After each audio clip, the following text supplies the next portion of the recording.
जय जिनेन्द्र। धरिए हृदय संतोष, करऊं तपस्या देह सो, शौच सदा निर्दोष, धर्म बड़ो संसार में। शौच का अर्थ पवित्रता है। अपने हृदय में मान और क्रोध बढ़ाने वाली जितनी भी दुर्भावनाएं हैं, उनमें सबसे प्रबल लोभ कसाय है। इस लोभ पर विजय पाना ही उत्तम शौच धर्म है। एक बार एक जिज्ञासु भक्त भगवान के चरणों में प्रार्थना कर रहा था। उसकी पुकार सुनकर आकाश से वाणी गूंजी, वत्स, तुम क्या चाहते हो? तुम क्या चाहते हो? जैसे ही ये वाणी गूंजी, उसके मुख से निकला, मेरे पास संपत्ति नहीं है, मैं संपत्ति चाहता हूँ।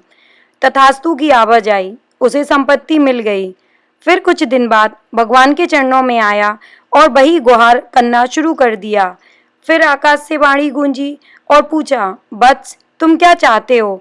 उसने कहा, भगवान, संपत्ति तो मिल गई पर संतान नहीं है, हमें संतान चाहिए।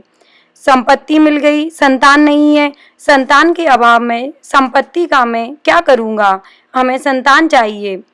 आकाशवाणी हुई, तथास्तु, और उसे कुछ दिन बाद एक पुत्र रत्न की प्राप्ति हो गई। वह फूला न समाया। कुछ दिन बाद भगवान के पास वही मांग पुकार शुरू। भगवान ने पूछा, अब क्या चाहिए? प्रभु, संपत्ति दे दी, संतान दे दी, स्वास्थ्य नहीं है तो स्वास्थ्य चाहिए। भगवान ने कृपा की और कहा, जा, तथास्तु।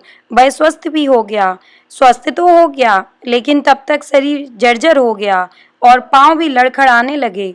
एक दिन भगवान के चरणों में फिर आया और गुहार लगाना शुरू कर दी। आकाश से वाणी गूंजी, अब क्या चाहिए?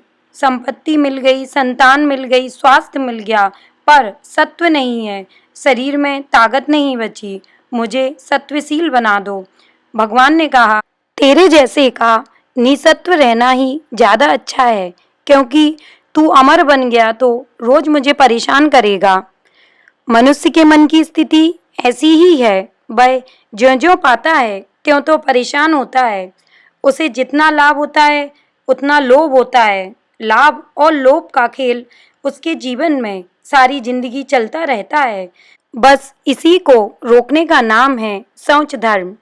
धन का जीवन में वही स्थान है जो स्थान खेत में फसल के चारों ओर लगाई जाने वाली बाड़ का है।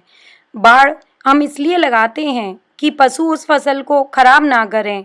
कीमती फसल है, बाड़ नहीं। लेकिन अगर बाढ़ ही खेत की फसल खाने लगे तो क्या होगा? इसी तरह जब धन साधन के रूप में स्वीकारा जाए तो वह बाढ़ है, लेकिन जिस दिन धन ही साध्य हो गया तो बाढ़ ही खेत हो जाएंगे, और अगर ऐसा हुआ तो कोई सुरक्षित नहीं रहेगा। इसीलिए संत कहते हैं, संपत्ति का उपयोग करो, उपभोग करो, लेकिन उसमें आसक्त मत हो। उत्तम शौच धर्म की जय। जय जिनेन्द्र।